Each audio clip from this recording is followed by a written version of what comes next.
Something inside that feels good.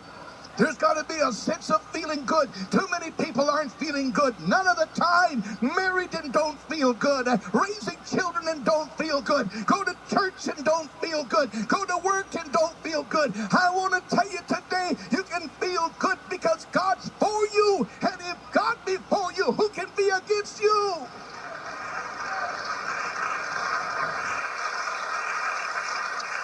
You have to rejoice.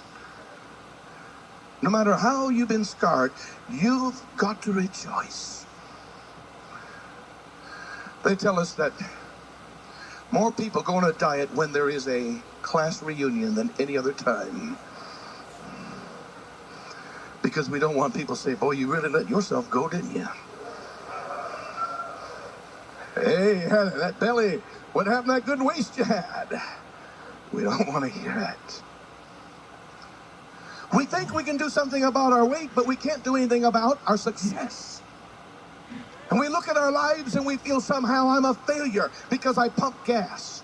I'm a failure because I can't take that job over there. They'll laugh at me. Listen, you've got to realize at this moment that nobody has power over you. You've got to realize God has power over you, but you've got to be reconciled with God.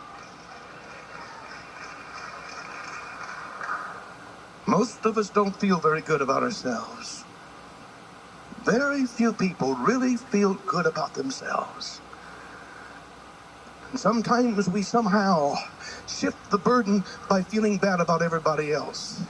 Stupid guy in front of me, where'd he get his driver's license from? Sears and Roebuck?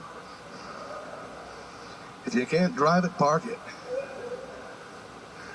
Why? Because I'm good at something. I'm good at driving. I'm good at something.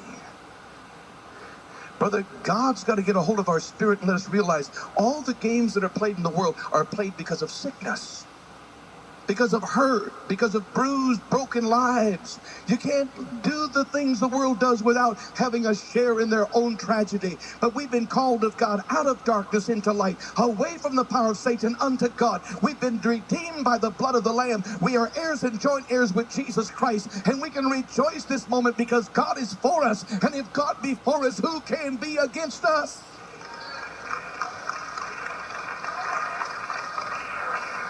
Rejoicing is not a matter of situation, because your situation is lousy, and mine is worse. So you think, oh, Brother Bogle, he's got it made. I probably suffer more than a lot of you, different ways. Different ways. I preach 5 times on a Sunday. I begin on a Monday. I'm up at the farm. I'm there Tuesday. Play catch-up Wednesday. Pull around old rotten cars with a record to make a dream work. If it wasn't for how I see it in the spirit, the whole thing, I'm the biggest slave here. I don't get a day off. I don't get a half a day off. It's 7 days a week, in and out. And then I hear somebody complaining because I didn't do what they wanted. It has to be with how you see it in the spirit. Thank God, God changed me from what I would have been. What would I have been without Jesus? A loser. What would I have been without Jesus? Nothing in my life. What would I have without Jesus? Nothing at all. He's my everything. I've got to come to the conclusion in here and in here.